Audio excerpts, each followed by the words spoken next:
রাধে রাধে বন্ধুরা, কেমন আছো সবাই? তোমরা আশা করছি সবাই সুস্থ আছো, ভালো আছো। তো আমিও ভালো আছি। আজকের ভিডিওটা আমি ঘরে রান্না করতে করতে ভিডিওটা শুরু করলাম। আশা করছি ভালো লাগবে। ভালো লাগলে লাইক, কমেন্ট, শেয়ার, আর নতুন বন্ধুরা আমার চ্যানেলটিকে সাবস্ক্রাইব করে আমার পাশে থাকার অনুরোধ রইল।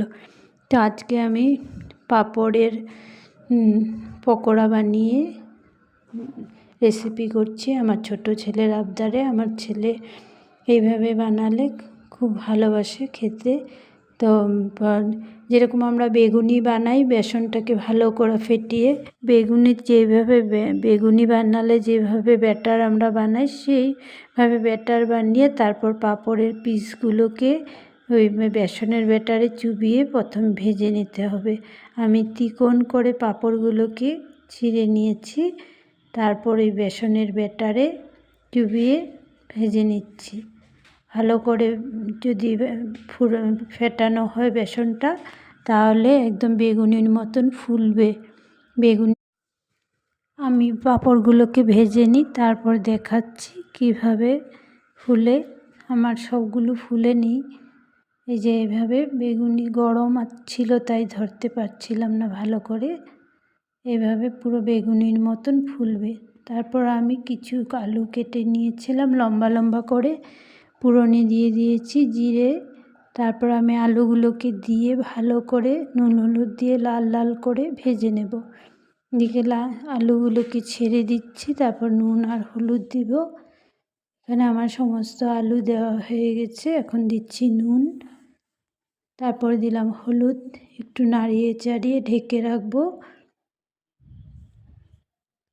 তো এইদিকে আলুটা আমার ভাজা হতে থাক। যতক্ষণ ভাজা হচ্ছে ততক্ষণ আমি অন্য কাজগুলো সেরে নেব। তো এখানে আমি মশলাগুলোকে রেডি করে নিয়েছি। মশলার মধ্যে জিরে, ধনে, শুকনো লঙ্কা, হলুদের গুঁড়ো ছিল। একটু জল দিয়ে ভিজিয়ে রাখছি, তাহলে রান্নাটা করতে ভালো হয়, রান্নাটা টেস্ট হয়। গুঁড়ো মশলাগুলোকে যদি ভিজিয়ে তারপর তরকারির মধ্যে দেওয়া হয়। তারপর এখানে আমার আলুগুলো ভাজা হতে থাক। ততক্ষণে আমি কিছু বাসন আছে, বাসনগুলোকে ধুয়ে নেব, মেজে ধুয়ে নেব। বাসনগুলো ধোয়া হতে হতে আমার এদিকে আলুটাও ভাজা হয়ে গেছে। তারপর আমি সেই মশলাগুলো দিয়ে দিলাম আলুর উপরে। তারপর এর মধ্যে মশলাগুলো দিয়ে ভালো করে আমি কষিয়ে নেব আলুর সাথে। ভালো করে কষানো হয়ে গেছে, তারপর আবারও আরেকটু জল দিয়ে দিচ্ছি। জল দিয়ে আবারও ভালো করে মশলাটাকে কষালাম। তারপর ফাইনালি আমি গরম জলের মধ্যে অ্যাড করে দিয়েছি। ঝোলে জাল ওঠা পর্যন্ত অল্প অপেক্ষা করব। ঝোলটায় জাল উঠে গেলে তারপরে আমি ওই পাঁপড়গুলোকে দিয়ে নামিয়ে নেব। বেশি সময় আর জাল উঠাবো না, 2 থেকে 3 মিনিট জাল উঠাবো পাঁপড়গুলোকে দিয়ে, তারপর আমি নামিয়ে নেব। একবার এইভাবে রেসিপিটা বানিয়ে খেয়ে দেখবেন, অবশ্যই ভালো লাগবে। ঝোলে জাল উঠে গেছে, তারপর আমি কয়েকটা আলু এর মধ্যে থেকে নামিয়ে নিচ্ছি। নামিয়ে নিয়ে আলুগুলোকে ভেঙে ঝোলের মধ্যে দিয়ে দেব ঝোলটা ঘন হওয়ার জন্য। যেহেতু আমি তেল মশলা খুব কমই অ্যাড করি সবজির মধ্যে, তাই একটু ঝোলটা একটু ঘন করার জন্য আমি আলু এইভাবে ভেঙে দিয়ে দিই, যাতে ঝোলটা ঘন হয় এবং দেখতে এবং খেতে দুটোই যাতে টেস্ট হয়, ভালো হয় দেখতে এবং খেতে। তাই আলুগুলোকে ভেঙে একটু ঝোলটাকে ঘন করে নিই। তারপর এখানে পাঁপড়গুলো দিয়ে দিয়েছি, দিয়ে 2 থেকে 3 মিনিট আমি রাখবো, রেখে তারপর নামিয়ে দেব। তো এখানে আমার রেসিপিটা কমপ্লিট হয়ে গেছে।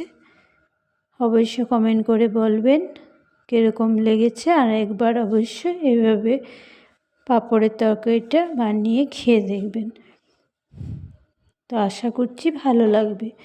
তারপর খাওয়া দাওয়া করার পর বিকেলবেলা গিয়েছিলাম এক জায়গায়, সেটাও আমি আপনাদের সঙ্গে শেয়ার করব, কোথায় গিয়েছিলাম আর কেন গিয়েছিলাম। তারপর এখানে থালটা বেড়ে নিলাম, ছেলেকে একটু সাজিয়ে গুজিয়ে খেতে দিলাম। তো এখানে ভাত, তরকারি, ডাল বাটিতে দিয়ে দিয়েছি। এখন আমার থালটা সাজানো হয়ে গেছে, ছেলেকে দিয়ে দেব খেতে। ছেলে খাওয়া হয়ে গেলে আমিও খেয়ে নেব।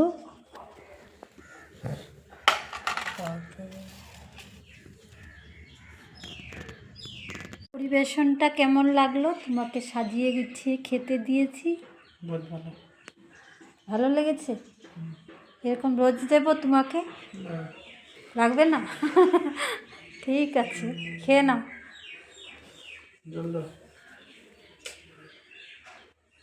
এখন বিকালবেলা একটু রেডি হয়ে গেছি, ননদের বাড়িতে যাব। আজকে রোববার, ছুটির দিন আছে, তাই ভেবেছি একটু ঘুরে আসি, মনটা ভালো লাগবে। আর ওদিকে আমার রাধা মাধবকে শৃঙ্গার করতে দিয়েছিলাম ভাগ্নির কাছে, তো সাজানো গুছানো হয়ে গেছে, তো নিয়ে আসবো, আসার সময় একটু ঘুরেও আসবো।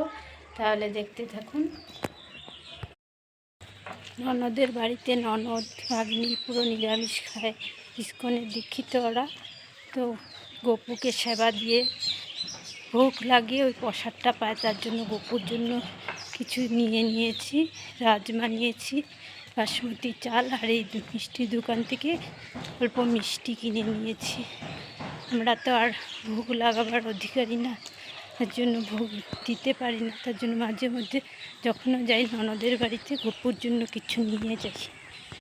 ননদের বাড়িতে গিয়েছি, তো ননদ বলছে ওর ননাসের বাড়িতে অনেক দিন হয়েছে যায় না, একা একা যেতে ভালো লাগে না বলে, তো আমাকে বলছিল যাবে, তো আমি বলছি চলো যাই। তারপর ওখানে গিয়ে দেখলাম ওর ননাস যে বাড়িতে ভাড়া থাকে সেই বাড়িতে আমাদেরই এক রিলেটিভের ভাড়া থাকে। তো ওর ননাসের ঘরে, তারপর ওরা যে ঘরে ভাড়া থাকে ওই বাড়িওয়ালার ঘর আমাদের রিলেটিভের মধ্যে পড়ে, আমাদের মামা লাগে। তো ওনার ঘর ঘুরে আসতে আসতে প্রায় 8:30 বেজে গেছিলো। তারপর ওখানেই বসেছিল। আমার জামাই আবার ফোন করলে বললো যে বার্থডে নিমন্ত্রণ করেছে, ওদের মানে ভাড়া ঘরের বাচ্চার বার্থডে ছিল, সেখানে নিমন্ত্রণ করেছে। তারপর ঘরে এসে রাধা মাধবকে রেখে আবার ছেলেকে নিয়ে গেলাম বার্থডেতে।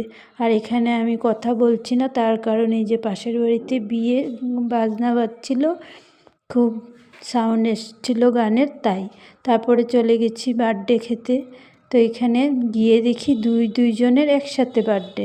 একটা ছোট বেবির বাচ্চা বার্থডে ছিল, এই ছোট ছেলেটার বার্থডে ছিল, আর একটা ভাইয়েরও বার্থডে ছিল।